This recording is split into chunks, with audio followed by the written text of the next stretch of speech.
Thanks as always, Darren. Let's start with COVID, if you wouldn't mind. It's obviously this week at the front of everyone's mind again. How has the week been for the club? What's the sort of current situation ahead of Blackpool? Yeah, it's been same for everyone else, I suppose. It's been a little bit unsettling. It's back to where we were. God, it seems like ages ago, doesn't it? When the first pandemic hit. So we're following all the protocols as a club. We do it well. We're now testing. The new protocols have come out. We have to test every day. So we've done all that, and obviously we've got the results of all that. So there's going to be, for everyone, I suppose, that is playing this weekend, there's going to be probably disturbances.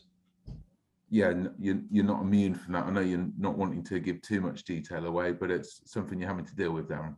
Yeah, and look, at the moment, as a manager, anyone that knocks on my door, I'm thinking, right, this is bad news. So it's just the way we're at the moment. It's just the world we're living in, unfortunately. It's just not the same place as it was 3 years ago. Yeah, and obviously with Christmas as well, the fixtures maybe not as brutal as they have been in previous years, but that obviously is going to play into your mind as you have to sort of rotate the squad in a busy period. Yeah, it's not as busy as I've had in the past. Obviously we've got an 8-day break between this game and the one on Boxing Day. And then the Boxing Day one, you've got 3 games, and then we've got a longer break because the Bournemouth game's been changed. So actually, it's not that too bad. And then when you come into January, there's no midweek games. So it's actually not that bad a run of games. I've got to be honest. We'll cope with it fine.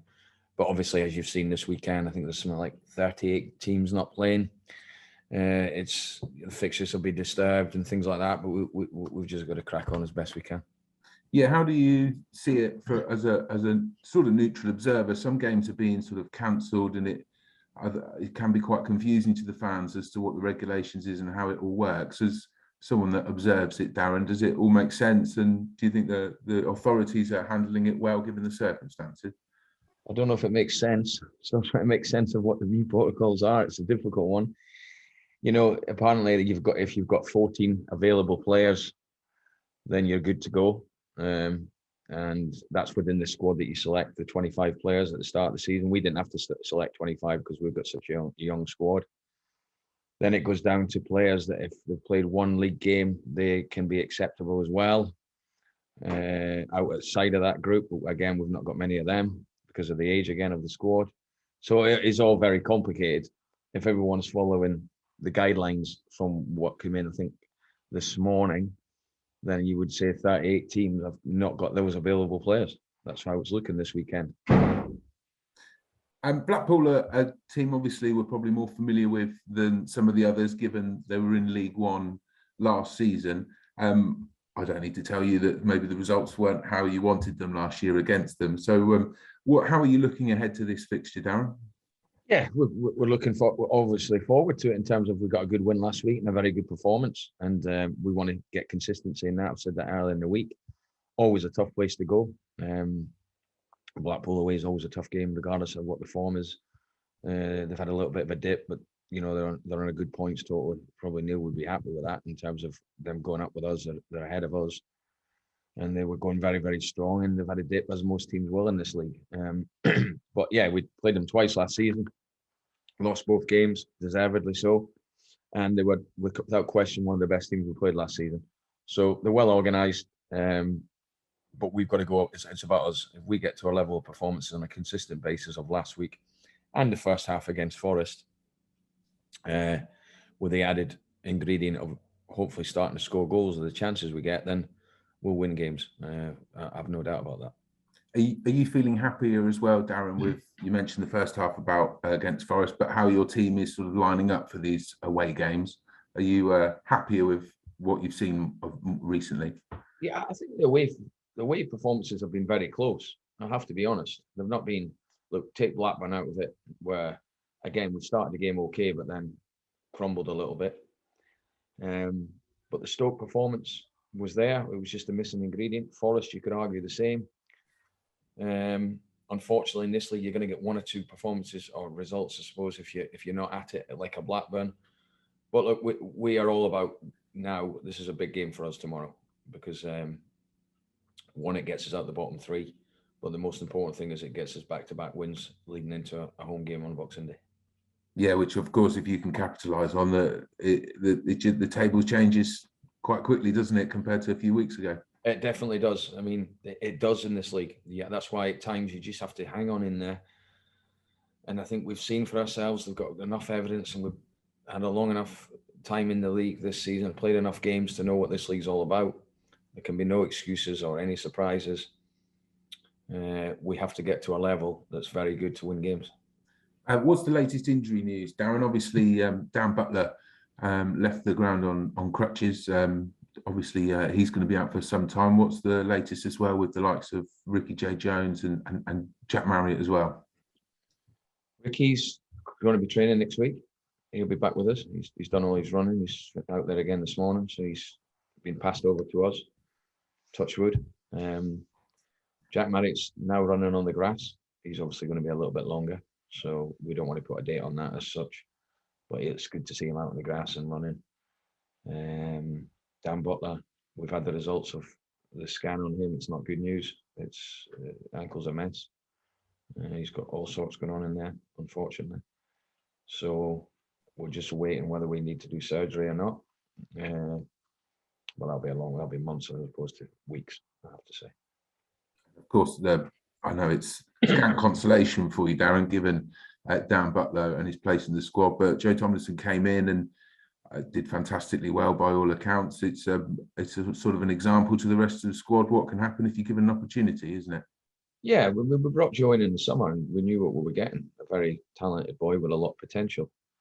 I think everyone was slightly surprised by his performance, and I think the way he plays is good off both feet. Set pieces delivery were excellent, and gave us something that we hadn't had. The set piece deliveries or the attacking the ball's not been great, and we have to improve on that. And I thought he played very well. You know, he came in, handled himself well, had a real impact on us winning the game. He's going to get a different sort of test tomorrow, and hopefully he can handle it. But yeah, we'll just see how he goes. What's he like around the training ground, Darren? Because I've seen a couple of times where your staff have had to sort of persuade him to stop training.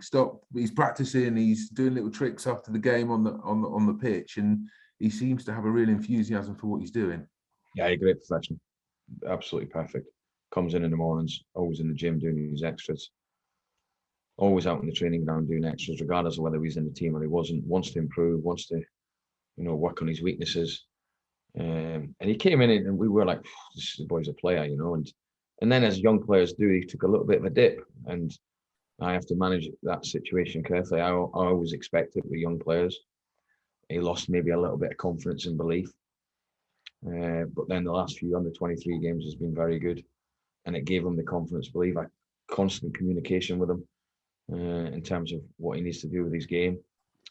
And I think the confidence he's taken in the last few weeks, he took it into the game at Millwall, and obviously you'd like to think he'll take a lot of confidence from that game as well. Another player in the news, I guess, after last weekend was Ollie Norburn, who was captain. What sort of attributes have acquitted him well to that role, Darren? Why did you see him as someone to step up in that role? I think I said after the game, or yeah, probably was after the game on Millwall on Saturday. You have different types of leaders in your dressing room and different types of captains. Obviously Mark Beavers has been captain for a long time, and he's now currently out of the team. And he's more of a quiet captain, but he leads by example. Nathan Thompson's similar. They lead by example in terms of how they train and how professional they are. You can have those types of captains, whereas Nobbs, he does all that, and he's got a nasty side to him, and he's more vocal, and I think he enjoys the role of being a captain. So we knew that when we were signing him. That was one of the main reasons I knew his character, and he's not let anyone down. I thought actually last week, whether it was because he was captain or not, I don't know. It was probably one of his best performances. Is it fair to say, Darren, that in terms of recruitment for January, Ollie Norburn's sort of the template that you're looking for? Someone with the experience from League One who can make this step up to Championship level. Is he sort of the perfect example of that? Well, without giving too much away, we have to look at. I mean, I'm never a big lover of changing much in January. This January might be an exception to that, because we need to analyse the season properly and look at areas where we need to strengthen and you might get injuries. For example, Dan Butler looks like he's going to be out for a long period. So you have to analyse all that, and which we obviously have, and we're busy putting things together.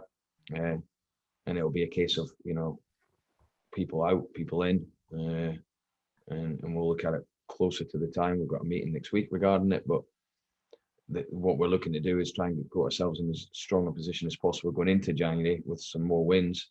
We'll make it a lot easier, I think, and put us in a stronger position. But we certainly know the areas we want to target and recruit on. Not easy in January, Ben. I've got to be honest, not easy. Never a good market, so it's not going to be 7 and 8 changes or anything like that. But we have to obviously analyse the season and for what it's been. Finally, Darren, obviously the festive period, a good time for the rest, family, and festive football as well. What will you be doing with the break? Is you someone that finds it hard to switch off? You'll be working hard, or is it time for you to rest and recuperate as well? Rest? What's that? I don't know what that is. We got no rest, Ben. Nah. Listen, Christmas Day will be in early, very early. We'll get the players in, gone. Right. Then go back and spend it with the family and friends, and I'm looking forward to it. It's always a nice day. And look, listen, Boxing Day is one of the best fixtures of the season. All the families come, everyone's there. Unfortunately, we're going through the new strain of the virus again, which maybe we didn't expect. So that's put a bit of dampener on it. But hopefully, the most important thing is everyone comes out of this healthy, and we have a good Christmas. But yeah, listen, there's no rest. It's just another week. It's just another game. It is what it is. Listen, when you've been in the game for 40 odd years, you get used to it.